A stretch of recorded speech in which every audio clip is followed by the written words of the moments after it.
नाशिक जिल्ह्यातील मालेगाव शहरात एका 13 वर्षीय चिमुकल्याने नर बिबट्याला मोठ्या हिमतीनं जेरबंद केल्याची घटना नुकतीच पाहावयास मिळाली।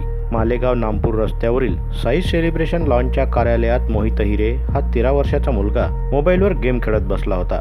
दरम्यान कार्यालयाच्या उघड्या दरवाजातून बिबट्या आत शिरला। बिबट्याला पाहताच क्षणाचाही विलंब न लावता मोठ्या शिताफीनं कुठलाही आरडाओरडा किंवा गोंधळ न करता हा मुलगा हळूच उठून बाहेर गेला आणि बाहेरून दाराची कडी लावून घेतली।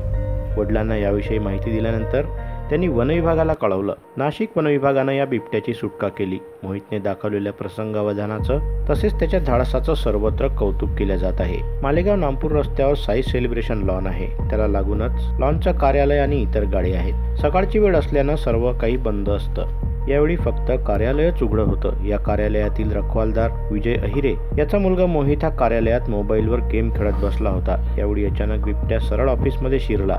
भिंतीच्या कडेला बसलेल्या मोहितनं क्षणाचाही विलंब न करता हळूच बाहेर जाऊन बाहेरून कडी लावून घेतली आणि फोनवरून वडिलांना ऑफिसमध्ये बिबट्या शिरल्याची माहिती दिली। मोहितच्या वडिलांनी कार्यालयाच्या संचालकांना माहिती दिल्यानंतर वनविभागाला पाचारण करण्यात आलं। नाशिक येथील रेस्क्यू पथकालाही या संदर्भात माहिती देण्यात आली। कार्यालयात बिबट्या कोंडल्याची माहिती मिळताच बघ्यांनी मोठी गर्दी केली होती।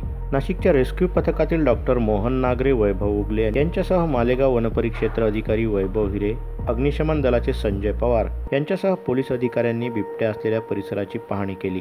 उघड्या खिडकीतून बिबट्याला बेशुद्धीचं इंजेक्शन देऊन त्याला बेशुद्ध करण्यात आलं। काही वेळानं वनविभागाच्या अधिकारी व कर्मचाऱ्यांनी बिबट्याला उचलून पिंजऱ्यात सुरक्षित ठेवलं। हा 3 ते 4 वर्षाचा नर जातीचा बिबट्या असून तो जेरबंद झाल्याने परिसरातील नागरिकांनी सुटकेचा निश्वास टाकला।